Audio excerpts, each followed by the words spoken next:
오늘 은혜 받으실 하나님의 말씀은 마태복음 5장 13절에서 16절 말씀입니다. 마태복음 5장 13절에서 16절 말씀을 다 같이 합독하시겠습니다. 너희는 세상의 소금이니 소금이 만일 그 맛을 잃으면 무엇으로 짜게 하리요? 후에는 아무 쓸데없어 다만 밖에 버려져 사람에게 밟힐 뿐이니라. 너희는 세상의 빛이라. 산 위에 있는 동네가 숨겨지지 못할 것이요 사람이 등불을 켜서 말 아래에 두지 아니하고 등경 위에 두나니 이러므로 집안 모든 사람에게 빛이 느느니라. 이같이 너희 빛이 사람 앞에 비치게 하여 그들로 너희 착한 행실을 보고 하늘에 계신 너희 아버지께 영광을 돌리게 하라. 아멘. 저는 이 산상수훈 중에서 제일 첫 번째 말씀은 이제 팔복에 대한 이야기고요. 그 다음에는 너희는 세상의 빛이요 소금이라는 그런 말씀입니다.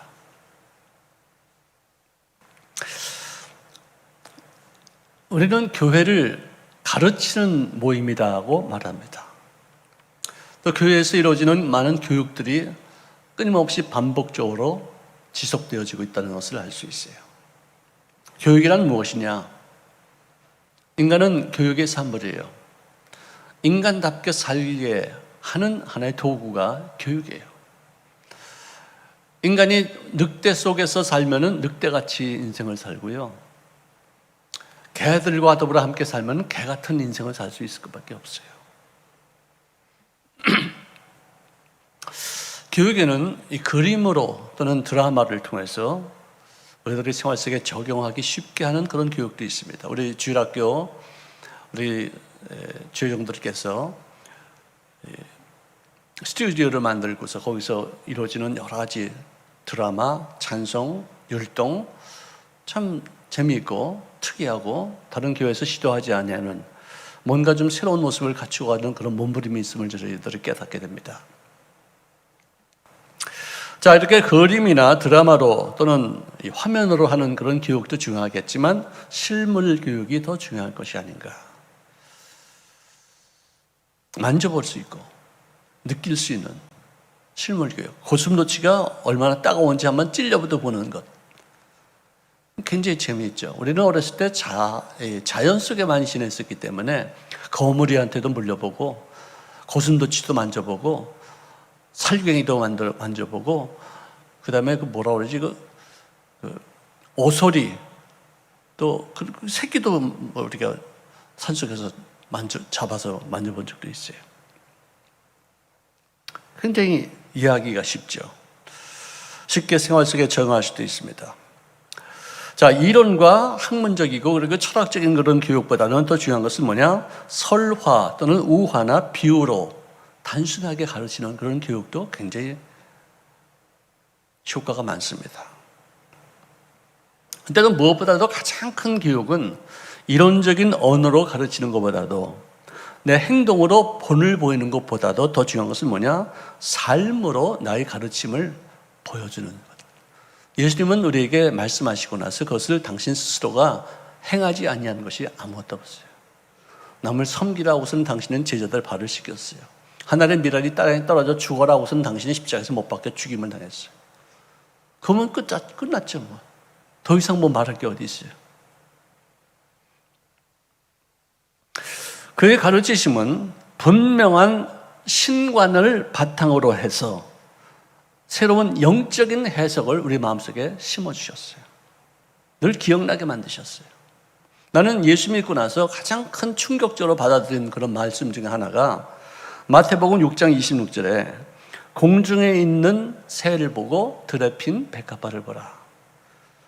하나님께서 이 모든 새도 백합도 기르시고 입히시는데 하물며 너희일까 보냐. 이것들은 너희들은 이것들보다 더 귀하지 아니하냐. 이 말씀이 내가 뭐 염려 근심 먹을 것 때문에 입을 것 때문에 뭐 인생 사는 어떤 그런 거에 대해서 이렇게 걱정할 게 없겠구나. 다 먹고 살게끔 돼 있구나. 이런 것을 어떻게 이렇게 간결하게 딱 알아듣기 쉽게 말씀하실 수 있겠는가. 참 감동 많이 받았었어요. 우리들의 신앙 중에서 잘못된 신앙관이 있습니다. 신앙을 가졌다면서 숨어서 모르는 척하는 은둔주의에 빠질 수 있어요. 기도원에 가면은 현실 도피예요. 거기서 그냥 열심히 찬송하고 뭐 기도하고 금식하고 내려오지 않고 거기서만 살면 그건 현실 도피예요. 그런 것은 신앙이 아니에요. 너희는 세상의 빛이요 소금이라고 그랬어요. 기도원에서 빛과 소금 아니에요. 교회 안에서 빛과 소금이 아니에요. 세상과 타협하는 어떤 그런 세속주의, 이것도 신앙관이 잘못된 거예요.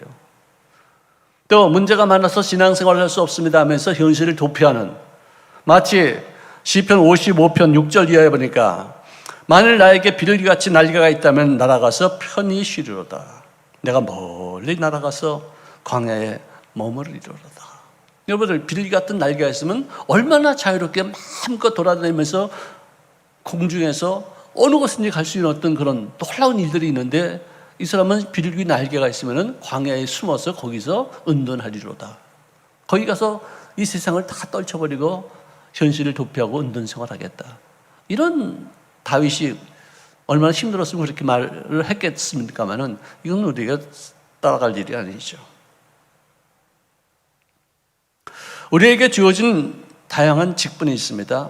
부모로서의 직분이 있고, 자녀로서, 남편으로서, 아내로서, 사장, 직원, 뭐 이런 여러 가지 직분이 있어요. 근데 그 직분에 합당한 인생을 살아야 되는데도 그렇지 못할 때는 우리는 그걸 합리화시켜요. 만약에 합리화시키지 않으면 정신병이 걸리기 때문에. 여우도요, 포도가 높아서 못 따먹으니까 뭐라 그러는지 아세요? 저거 너무 쉬워서 저거 먹지 못해. 합리화시켜야지 사는 거예요. 나는 따라했다는데 왜 못 딸까? 이것 때문에, 못 따는 것 때문에 정신분열이 생길 수 있어요. 그러니까 난 안 먹어. 너무 쉬워. 이래서 합리화시키니까 좋은데, 기독교인들의 직분은요, 합리화시킬 수가 없어요. 왜? 너는 무엇이다 따라고 이렇게 규정을 지어놨기 때문에 조금씩 발전시키면서 그 일을 행하면 하지 않고 합리화시킬 수는 없어요. 목사의 어떤 직분을 감당치 못하는 것 때문에 나는 이래서 그렇다 저래서 그렇다 합리화시킬 수 없어요. 장로, 권사, 이 교회에서 받은 직분, 이 제자, 예수 이름의 제자로서의 직분. 왜? 너는 빛이다, 너는 소금이다 라고 말했어요.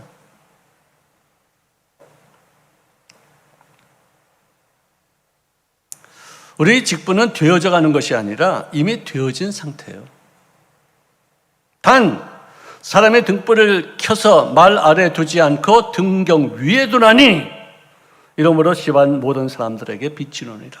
즉 빛은 빛인데 등경 밑에다 두느냐 등경 위에다 두느냐, 빛을 발하느냐 아니면 감춰두느냐, 이 차이지. 난 빛은 빛이에요.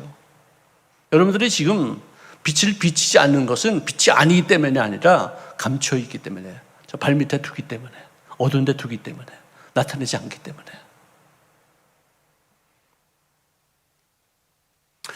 너희는 세상의 빛이요 소금이라 이렇게 말했는데, 이 세상은 어떤 곳이냐? 마귀의 지배하에 악으로 가득 찬 곳이 세상이에요. 요한복음 17장 14절에 세상이 그들을 미워하였사오니 이는 내가 세상에 속하지 아니함과 같이 그들도 세상에 속하지 아니함으로 인하여 이렇게 미움을 당한다는 거예요. 우리가 세상에서 환영받는 것만 좋은 게 아니에요. 내가 세상에 속해 있지 않기 때문에, 구별되어 있기 때문에 미움받는 것도 당연한 것으로 여길 수 있어야 돼요. 이 사람들이 난 미워하는 거 당연해. 왜? 내가 그들하고 동조할 수 없는 것이 있기 때문에. 세상은 내가 떠날 수 없어요. 세상은 필요한 곳이에요. 내가 살 수 있는 터전이에요. 그렇지만 그 세상이 내게 스며들어 오지 말아야지 된다. 바다는 필요합니다. 물도 필요합니다. 강도 필요합니다. 배가 운행하기 위해서는 다 필요한 것이지만 그 배가 물에 잠기면 안 된다 이거예요.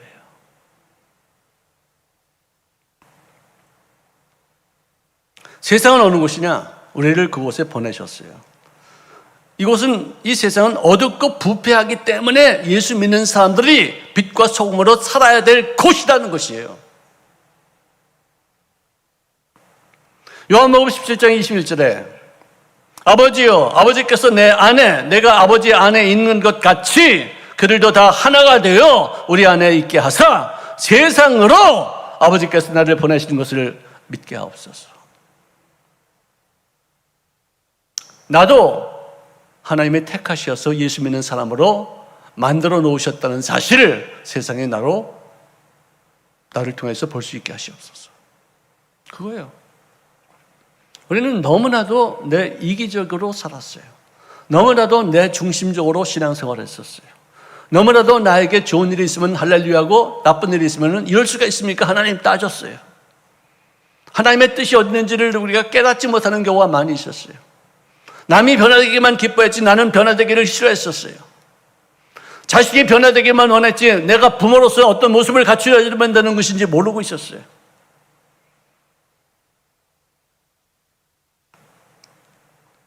소금은 뭐냐? 여러분 잘 아시죠? 부패를 방지하는 거예요. 썩지 않게 하는 어떤 정말 염화 나트륨, 김장할 때도 또 어떤 고기를 절굴 때도 소금을 뿌려놓으면 훨씬 더 그 보존 기간이 길어져요. 왜? 부패가 안 되니까. 또 정결케 하는 상징입니다. 레위기 2장 13절에 보니까 내 소제, 즉 곡식 제물을 드릴 때, grain offering이라고 그래요. 곡식 제물을 드릴 때, 아니 모든 예물을 네 하나님 앞에 드릴 때 언약의 소금을 넣어서 드리라 이거예요. 정결하게 만들어라 이거예요. 하나님 앞에 더럽지 않은 그런 정결한 어떤 음식을 드립니다, 곡물을 드립니다는 어떤 상징이 거기다 소금을 뿌려서 드리라는 거예요. 이 소금은 그렇게 비싸지 않습니다. 서민적입니다. 일본의 기독교는 귀족층으로부터 전례가 되었어요. 그래서 하위 계급까지 가지 못했었어요. 학문적으로 많이 발전했지만 사람들의 신앙생활에는 영향을 미치지 못했었어요. 한국의 기독교는 서민층으로부터, 소외당하는 인생으로부터, 억압받는 사람들로부터, 가난한 사람들로부터 들어가서 그들이 그 예수를 믿고 나서 하나님의 왕족이 되어지는 그 과정이었어요. 그래서 변화 속도가 굉장히 빨랐어요. 자, 그렇다면은 진짜 옛날만으로 말하면 쌍놈이 양반이 됐으면은 거스럭거리지 말아야죠. 겸손함이 생활화되어 있어야 돼요. 왜? 우리가 왕족에 있으면서 이렇게 된 게 아니니까. 여러분들 탈북한 사람들을 보면은요, 아주 굉장히 귀족 계급에서 탈북한 사람들은 한국에 와서도 자기가 귀족 계급 출신이라고 뻥뻥거려요. 난 진짜 꼴도 보기 싫어. 근데 밑바닥에서 그냥 정말 그 비참하게 살다가 탈북해서 한국에서 사는 것은 너무 감사하고 너무 행복해하고 너무나도 진짜 놀라운 일들을 하루하루 체험한다고 생각해요. 아니 북한에서 나와서 귀족이었다, 선민이었다, 평양에서 살았다, 양강도에서 살았다, 무슨 차이야? 한국에 왔는데. 우리가 예수 믿고 나서 옛날에 내가 어떻게 살았다, 무슨 일이었어, 그게 무슨 대수예요? 그게 전부 다 죄인이었고 지옥 갈 놈들이었는데 구원받아 천국 백성이 됐고 하나님을 왕의 왕을 아버지라고 부를 수 있는 왕족이 되었는데, 그럼 그것으로 진짜 감사하고 감격해야 될 것인데 우리 신분을 너무나도 모르고 살았었어. 골로새서 4장 6절에 보니까 너희 말을 항상 은혜 가운데서 소금으로 맛을 냄과 같이 하라. 즉 감칠맛 있게 말하라 이거예요. 모든 사람과 더불어 화목하라 이거예요. 적을 만들지 말라 이거예요. 소금에 간쳐서 음식 먹는 거 그렇게 여러분들 밋밋한 것보다는 어느 누구든지 간이 좀 있어야지 음식을 먹는 거 아니겠어요? 사람들 사이에서도 맛을 좀 이렇게 내야 돼. 뭔가 별난 맛이 있어야 돼, 예수 믿는 사람에게는요. 우리가 똑같은 배구를 봐도 김연경을 보면은 뭔가 틀리잖아요. 뭔가 맛이 있잖아요. 누가 그런 말을 지었어요? 불교에는 불경이 있고 기독교는 성경이 있는데 대한민국에는 김연경이 있다고. 진짜 누가 말도 기가 막히게 하셨어. 요즘 진짜 김연경 때문에 우리가 너무 재밌어요. 자, 이 소금을 통해서 사회의 부조리 썩어가는 어떤 상황을 우리가 소금을 쳐서 그렇게 못하도록 하게 하는 은연중에라도 내 어떤 존재 의미가 있어야 돼. 쟤 보니까 내가 이거 저 사람 보니까 내가 죄졌다가 안 되겠다. 저 사람은 이렇게 사는구나. 내가 창피하다. 이런 어떤 영향력이 있어야 되는데 여태까지 크리스찬들이 사람들에게 영향력을 미치지 못한 것이 우리 한국 기독교의 어떤 현실이에요. 크리스찬이 대통령이 되어도 세상에 크리스찬으로서 역할을 못했어. 자기 대통령 되기 위해서 크리스찬들의 어떤 표를 얻었을지는 모르지만 대통령이 되고 나서 예수 믿는 사람으로서의 어떤 모습을 못 보였어. 활기가 없어서 몸이 건조한 이 세상에 맛을 내줄 수 있는, 세상은 스포츠와 스크린과 이 섹스로 인생의 재미와 쾌락을 추구하지만 그럴수록에 더 갈급히 여기는 게 세상의 어떤 쾌락이에요. 만족이 안 돼요. 끊임없이 목말라 하는 거예요. 절대 불변의 맛을 지닌 이 소금에 녹아져서 단맛과 쓴맛과 신맛과 합쳐질 때 더 맛을 잘 내는 것 같이 크리스찬들이 변화는 되고 성장은 할 수 있을지 몰라도 세속화되지 아니하고 예수 믿는 사람의 맛을 낼 때 사회에 미치는 영향력이 있다는 거예요. 애벌레가 변해서 번데기로 해서 나비가 됩니다.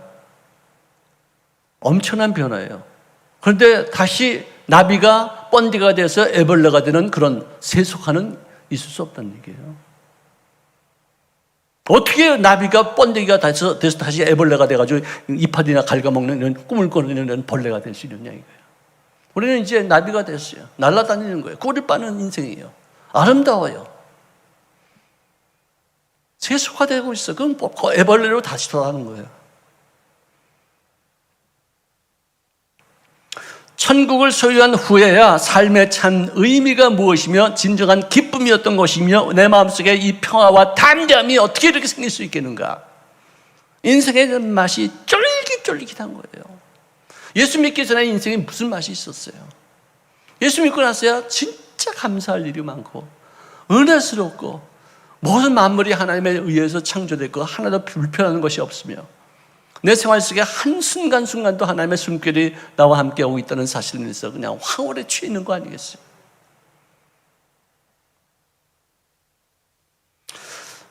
예수 안 믿는 사람들이 사는 거는요, 죽지 못해 사는 거예요. 솔직히 말해서 할 수 없어서 사는 거예요. 그들에게 삶에 주어진 참 의미와 맛이 무엇인가를 알려주는 소금이 필요하다는 거예요. 너희 중에 소금을 두고 서로 화목하라. 떡으로 살 수 없는 인생들, 먹는 것으로만 만족할 수 없는 인생들, 나는 돼지가 아니고 사람이라는 어떤 그런 자부심이 있는 인생들에게 하나님으로 채워야지만 하는 그런 공간에 그 갈급함을 하나님을 만나게 하는 어떤 역할을 감당하는 소금. 소금 많이 먹어보세요. 물이 캥기죠. 내가 옆에 있어봐요. 많이 잔소리 많이 해봐요. 캥겨야 돼. 너 보니까 나도 네가 믿는 예수 믿고 싶다. 인생이 이렇게 갈급한데 진짜 너 보니까 어떤 생수가 막 생기는구나. 어떻게 하면 예수를 믿을 수 있느냐. 어떻게 하면 하나님을 만날 수 있지? 세상에 이해할 수 없는 영적 목마름을 만들게 하는 그런 소금이 우리가 되어야 된다. 소금은요, 생명과 직결됩니다. 내륙지방에 사는 토인들은 바다가 가깝지 않기 때문에 소금이 결핍해요. 보수같이 귀역이에요. 우리 안약, 식염수, 링거, 이 모든 것은 우리 몸에 있는 혈중 염분 농도와 동일해요. 코끼리도 밤에 어디 동굴에 들어가서 어떻게 알았는지 몰라. 거기 있는 진흙을 막 코로 상아로 파가지고 그걸 먹어요. 그 속에 나트륨이 있기 때문에. 염분이. 양도 어디 산에, 아니면 무슨 댐 같은데 이렇게 절벽 같은 데에 다 거기 있고 다니는 이유가 뭐냐. 거기에 소금이 있기 때문에. 또 내가 어디야 밴프인가 알프스, 뭐라고 그러나, 캐나다의 알프스라고 말하는 그런 아름다운 산에 갔을 때에도 그때 4월달에 갔는데 도로에다가 소금을 뿌리지 않습니까? 얼지 말라고. 염화나트륨 뿌리는. 근데 산에 있는 양들이 와가지고 그 속에 있는 그 염분을 취하기 위해서 그 길가에 쭉 서가지고 그걸 먹더라. 정말 갈급히 여기고 우리 몸에 아주 필수적인 요소가 바로 소금이에요. 그런데 이 소금이 맛을 잃는 경우가 있느냐 이거죠. 여러분들, 소금이 맛이, 어느 소금도 맛있잖아요. 짜잖아요. 근데 맛을 잃는다는 게 무슨 뜻이냐? 예수님이 사시던 그 동네에는요, 소금이 어떻게 생성되느냐? 옛날에 바다였던 곳이 융기가 돼가지고 산이 돼가지고 그 속에 있었던 물들이 바위에 스며들어서 그게 암염이 되는 거예요. 바위 소금이 되는 거예요. 그걸 갖다 캐다가 집에서 물에다 풀어가지고 소금기를 이렇게 계속 울고서 이렇게 먹다가 맛을 잃어버리게 돼요. 다 소금기를 빼게 돼요. 그러면 버려서 밟고 다니는 거예요. 돌멩이 갖고. 그걸 비유로 해서 너희들이 만약에 예수 믿는 사람의 어떤 향을 잃어버리거나 예수 믿는 사람들이 해서는 안 될 일들을 네가 행할 때 너희들은 세상 사람들에게 짓밟히는 것이 보통 사람들이 짓밟히는 것보다 더 밟힌다는 거예요. 세상은 예수 믿는 사람들을 욕해도 그들이 어떤 삶을 살아야만 될 것인가에 대한 기대심이 있는데 그 기대심을 충족지 못할 때는 아주 무참하게 짓밟힌다는 거예요. 예수 믿는 것들이 이게 뭐냐? 이러고 나오면 우리는 좀 어디 뭐 고개 들 데가 없어요. 세상 놈들이 그러면 그냥 내버려도 돼요. 근데 예수 믿는 사람들 좀 뭐 잘못하면 되게 아주 그냥 혐오스럽게 우리를 책망하고 짓밟고 아주 업신여겨요. 여러분들, 계속해서 소금의 맛을 낼 수 있는 인생을 살 수 있기를 바랍니다. 짓밟히지 마십시오. 업신여김 당하지 마십시오. 왜 우리가 그 사람들에게 우리가 짓밟힘을 당해야 되겠어요? 우습게 여김 당하고 손가락질 당하고. 그 다음에는 너희는 세상의 빛이다 라고 말하고 있어요. 요한복음 1장 9절에 보니까 참 빛 곧 세상에 와서 각 사람에게 비추이는 빛이 있었나니 바로 그분이 그리스도시다. 하나님의 본질은 빛이에요. 그분이 제일 처음 만드신 것도 빛이었었어요. 우리가 그에게 듣고 너희에게 전하는 소식은 이것이니 곧 하나님은 빛이시니라. 그에게는 어둠이 조금도 없으시다는 것이니라 말씀하시죠. 우리가 전파하는 것, 복음을 전파하는 것. 너는 지금 어둠에 있어. 너는 어둠의 자식이야. 이 밝은 빛으로 좀 나와. 빛 대신 하나님을 모르는 영적인 어둠에 있는 인생들에게 빛이 되어서 우리가 잠깐만 비춰주면은요, 두 가지 반응이 있어요. 여러분들, 장마 때 가마떼기, 요즘은 가마떼기가 없잖아요. 뭔지 몰라. 이거 실물 교육이 안 되는 거예요. 우리 어렸을 때는 문 앞에 이렇게 가마떼기가 이렇게 있었어요. 비가 막 장마 지고 나서 그 다음에 가마떼기 이렇게 툭 들치면 거기에 뭐 바퀴벌레, 지렁이, 뭐 귀뚜라미, 별 거지 같은 것들이 다 와글와글해서 막 난리가 나, 막 도망다녀, 막 난리가 나요. 왜? 그 컴컴하고 축축한 곳이 좋았는데 들쳐나니까 당황스러운 거예요. 사람들도 마찬가지예요. 우리가 빛을 비추면은 자기 모습을 보고서 내가 더럽네, 아유 이렇게 지저분한 데가 있었구나. 거기서는 씻을 수 있는 곳으로 나와야 되는데 이 빛이 싫어서 자기 모습이 노출되니까 막 도망다니고 막 예수 믿는 사람들을 피해 다니고 막 그래요. 어두운데 빛이 있으라 라고 말씀하셨던 그 하나님께서 예수 그리스도 얼굴에 있는 하나님의 영광을 아는 빛을 우리의 마음 가운데 비추셨다. 창세기 때 하나님께서 빛이 있으라 할 때 그 빛은 태양빛이 아니었었어요. 하나님의 빛이었었어요. 이 빛이 내 마음속에 비쳤다 이거예요. 그래서 내가 얼마나 죄 있는 것인가를 깨닫게 되어지고 내가 얼마나 더러운 곳에 있었던 것조차도 알 수 없었던 인생이 그 빛을 통해서 내 자신의 모습을, 내가 살고 있던 어떤 상황을 파악하게 하고서 빛 앞으로 나오게 되어진 것이 예수 믿는 사람들의 삶으로 되는 거예요. 악을 행하는 자마다 빛을 미워하여 빛으로 오지 아니하나니 이는 그 행위가 드러날까 하며 진리를 따르는 자는 빛으로 오나니 이는 그 행위가 하나님 안에서 행한 것임을 나타내려 함이라. 그렇죠? 이렇게 갈려지는 거예요. 어둠을 좋아하는 사람들은 더 도망가고 이게 아니었구나. 나 좀 더 밝은 곳에 살아야 되겠구나. 내가 이렇게 추한 곳에 이르는지 몰랐어. 주님 앞에 나오는 거예요.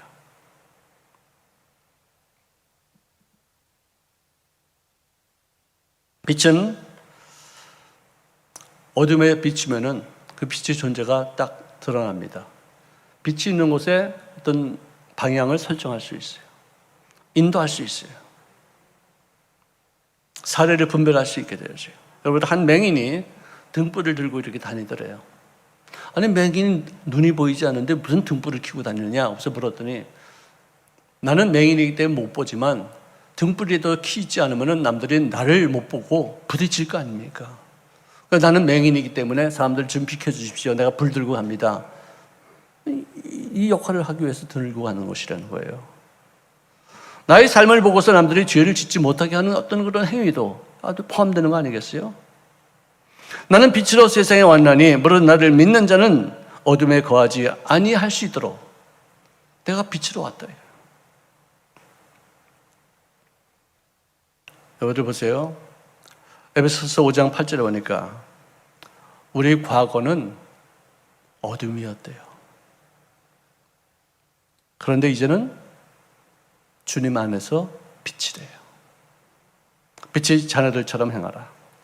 빛의 열매는 모든 착함과 의로움과 진실함에 있느니라. 빛에는 소독 효과도 있고 치료 효과도 있어요. 감마선, 알파선, 베타선, 자외선, 적외선 다 치료와 소독 효과가 다 있어요. 빛을 비치는 곳에 저도 치료하는 광선이라는 어떤 그런 내용이 말라기서에 나오지 않습니까? 치료하는 광선. 하나님은 치료하는 광선이시요. 외양간에서 나온 송아지 같이 뛰게 만드시는 그런 쓰임받는 광선이시요. 어두운 데 거하지 말 수 있기를 바랍니다. 오히려 어두운 곳에서 빛을 발할 수 있는 빛의 자녀로서의 역할을 감당할 수 있기를 주의 이름으로 축원합니다. 세상과 동화할 수 없습니다. 세상과 태업할 수 없습니다. 세상이 요구하는 내 자신이 어떤 모습이 되어야지만 될 것인가를 발견하고 나를 깨트리는 작업.